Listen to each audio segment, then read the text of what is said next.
Welcome to part 25 of the Spongebob Battle for Bikini Bottom Let's Play.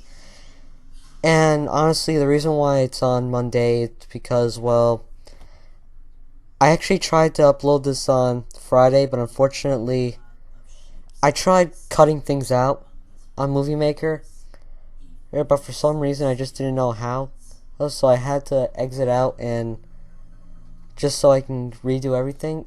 But as soon as I tried to get on the old video file, it just wouldn't let me go back on. So I have to redo this part. Thankfully, there really isn't that much that I really missed, or I have to do over. Although there are some golden spatulas that I did get, but I got them. I already got them, so you won't be seeing those, unfortunately. But behind the scenes aside, and we are now in the Flying Dutchman's graveyard, and I have to say, this has got to be one of my favorite areas in the whole game. And just to summarize, it's very platformy. It's not really too harsh on its gimmick. Well, I could say that for every level. Well, per se. But yeah, so our objective here is to, well, shoot down on the Flying Dutchman ship. Not the Flying Dutchman ship, the robot ship. But before we advance, it's time to look at another new robot. These guys. These guys are a little annoying for their placement and how they work. Because as you saw, it has a shield, and as you're seeing now, it can lock on a homing oil slick. So after the cutscene finishes, I just ran away, like a little wuss, so I can attack him from a distance.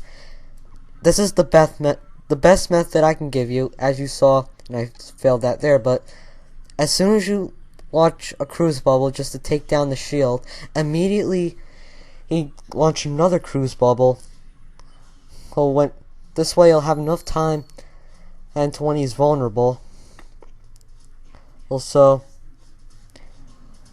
yeah, just do what I do and you'll be fine. By the way, you may be noticing that there's something glowing in the goo. Well, it's a sponge ball.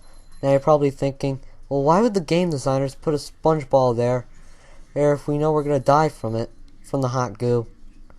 Well, simply because, well,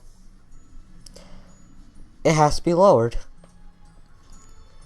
Now, how does it have to be lowered exactly? I do not know. Well, you guys don't know. I mean, I know what I'm doing, but you guys don't know. Alright, so you want to take down that chuck. You can make the guided missile explode by pressing the L1 button again. But you also want to hit that lid, which will close up the drain, and it'll lower the hot goo for, I don't know. Oh, I'm out of it today. My apologies. But you want to go down here, and it turns out you actually get another golden spatula. I have no idea why anyone, and I mean any kid, from 2003 would have the idea to go down there and get the golden spatula.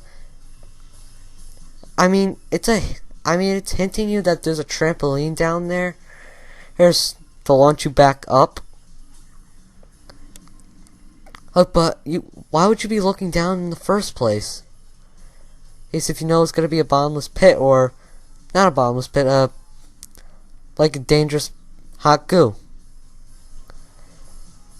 But this part of the Flying Dutchman's graveyard, you have to push these gravestones.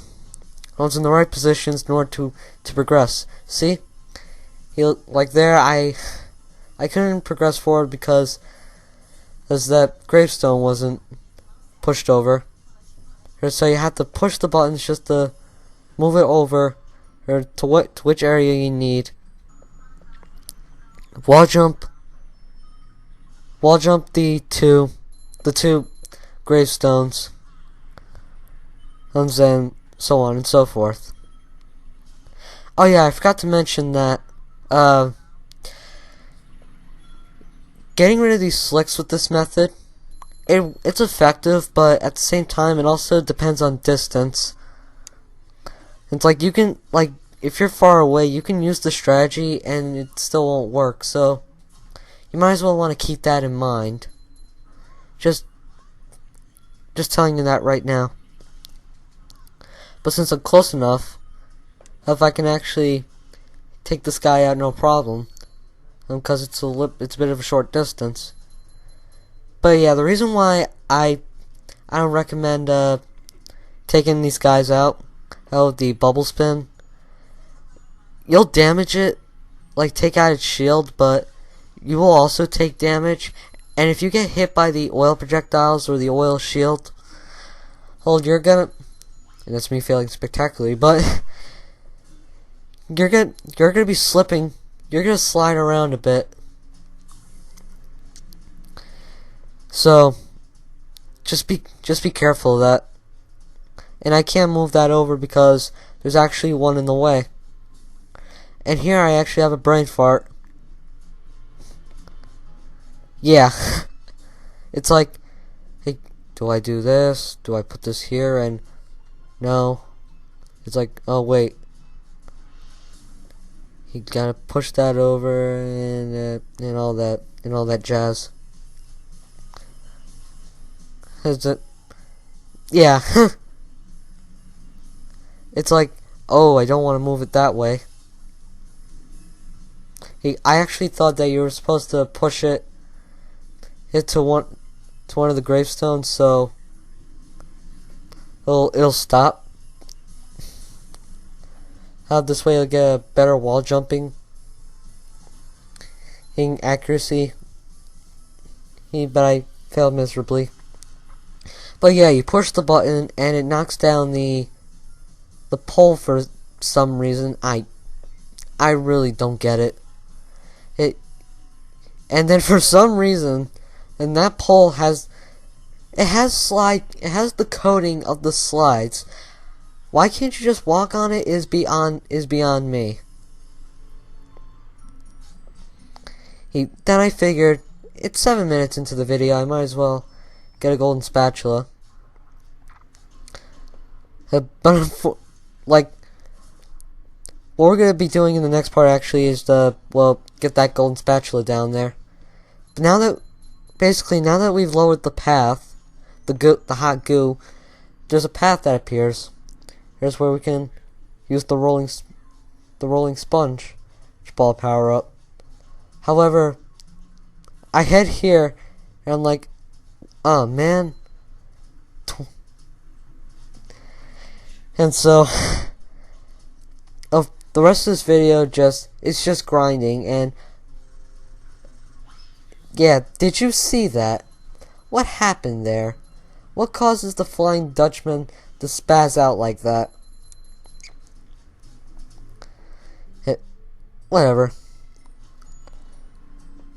But yeah, I'm just grinding for shiny objects.